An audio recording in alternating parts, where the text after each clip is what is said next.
movimento indígena hoje é bem claro, né? São conquistas que levaram um projeto muito interessante, criar um parlamento indígena, onde não vai ter voz, para quê? Para nós crescer nossa riqueza sem destruir.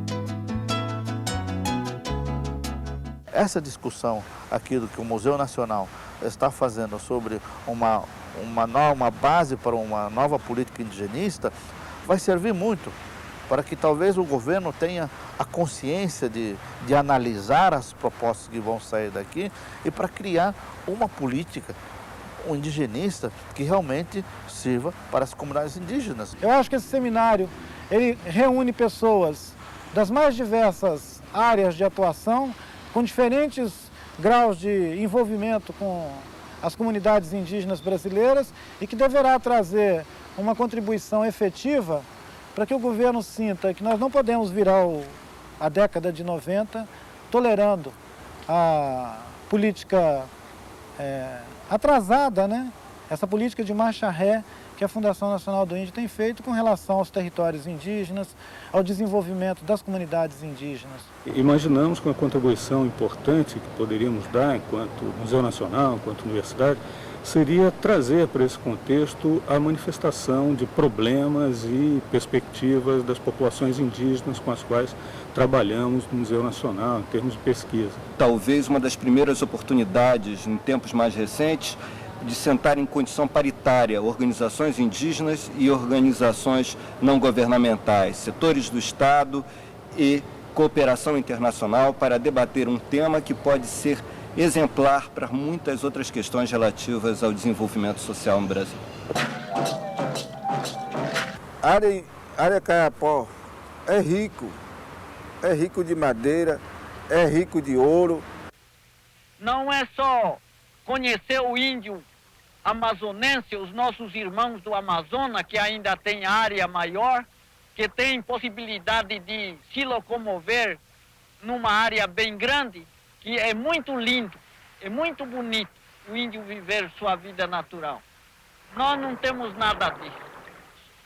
Porque nós, os índios que vivemos aqui, é que sentimos a injustiça, a perseguição, a pobreza, a fome, porque a área que ocupamos não oferece mais condições para a nossa sobrevivência. Para nós, no Nordeste, é uma política que vai ser demorada, né?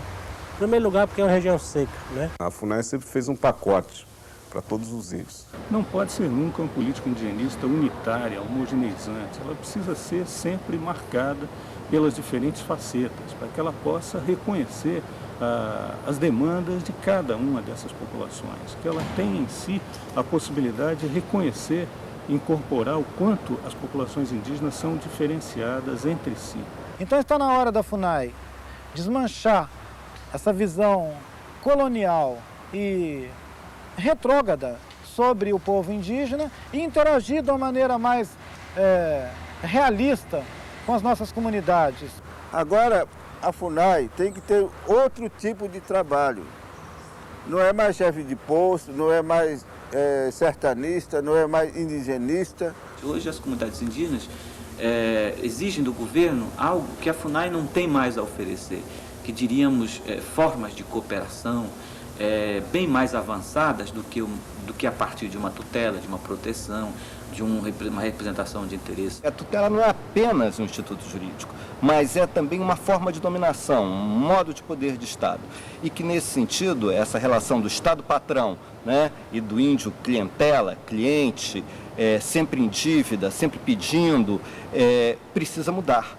Entendemos que a FUNAI não quer aceitar na prática um avanço do movimento político indígena no país. Os povos avançaram muito nesses últimos anos e a FUNAI não avançou. O governo hoje fala de desenvolvimento para as comunidades indígenas, né?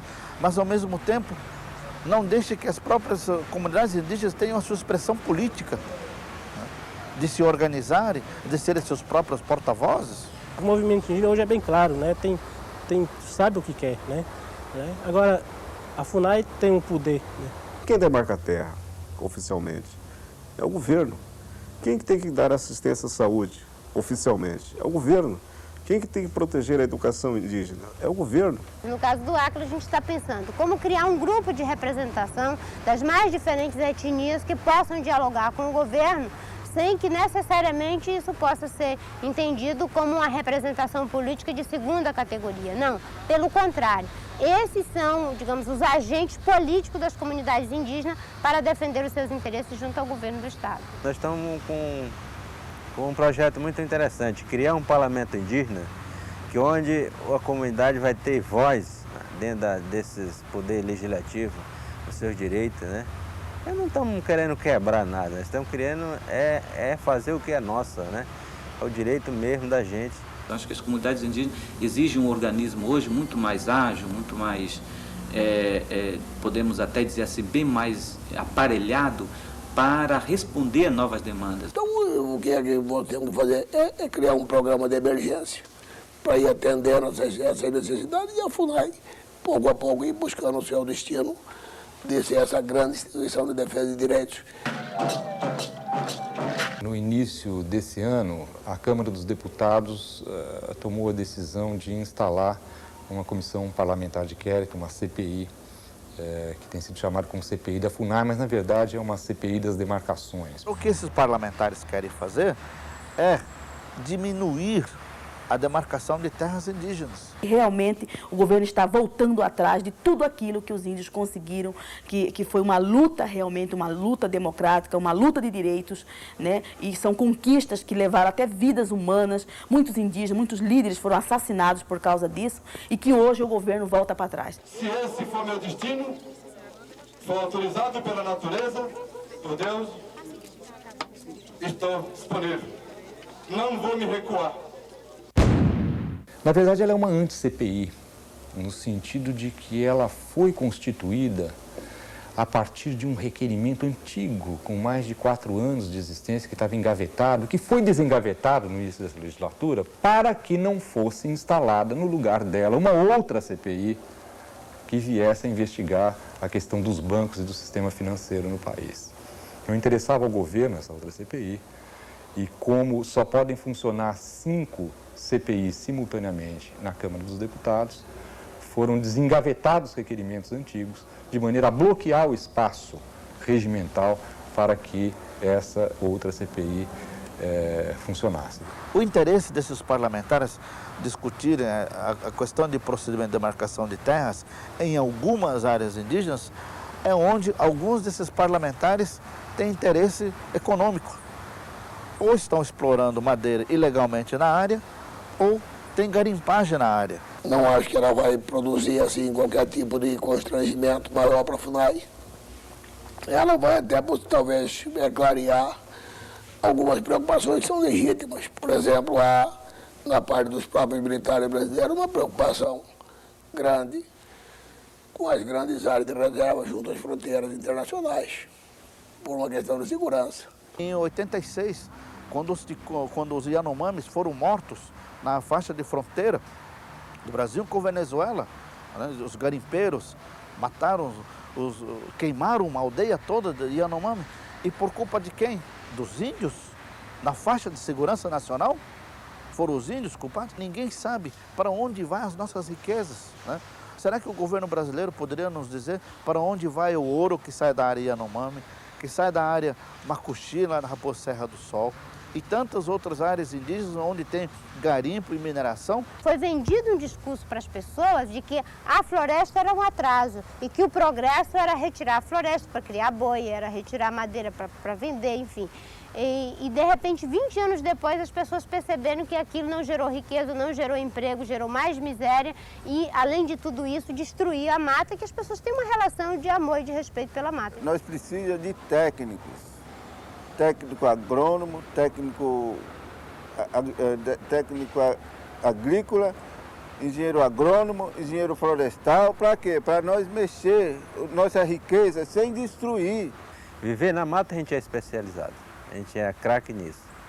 Agora, para a gente administrar o recurso, nós temos que contratar as pessoas profissionais. Nós não somos contra nenhum tipo de progresso, desde que esse programa seja ordenado e transparente conosco. A preservação do meio ambiente, da biodiversidade, ocorre mais dentro das áreas indígenas, né? E vai continuar assim.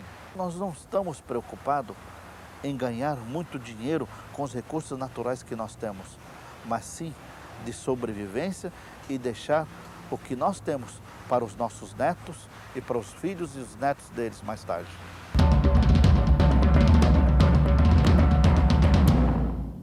O etnodesenvolvimento para nós, lideranças indígenas, é nada mais do que uma possibilidade ou a capacidade de formulação, mas também de execução de programas, de projetos que visam melhorar a qualidade de vida dos índios a partir da sua própria realidade, a partir de suas próprias potencialidades materiais, potencialidades culturais, potencialidades econômicas.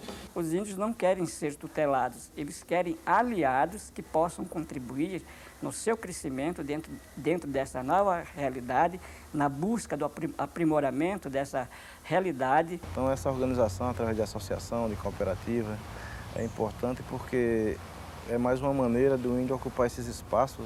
As organizações não governamentais, né, é uma alternativa para as organizações indígenas para realizar os trabalhos que a própria FUNAI não consegue realizar.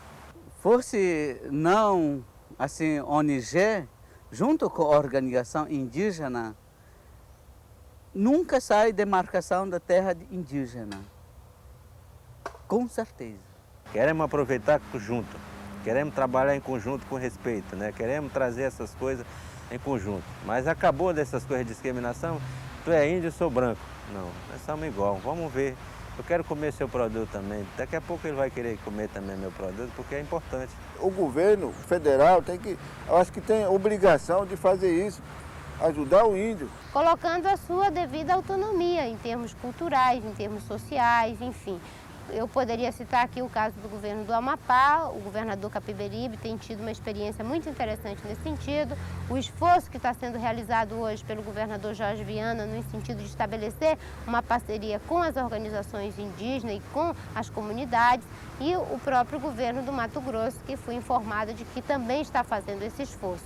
Mas o importante dentro dessa trajetória toda dos 500 anos é reconhecer, como fez a Constituição, que o índio existe. Né? Está ali, falando a sua língua. Uns usam relógio, outros não têm antena parabólica em sua casa, mas o índio está ali. Não é como ensinavam os livros no passado, não, que o índio vivia disso, morava daquilo, caçava daquele jeito. Sempre utilizava o verbo no passado, como se o índio fosse algo do passado. E essa crise do Estado, e essa crise da FUNAI, ela não tem saída em si mesma se a gente não for capaz de pensar grande, de repensar o Estado, de pensar projetos de futuro desses povos que estejam fortemente diferentes e dissociados dessa realidade pobre que hoje a política indigenista nos reserva.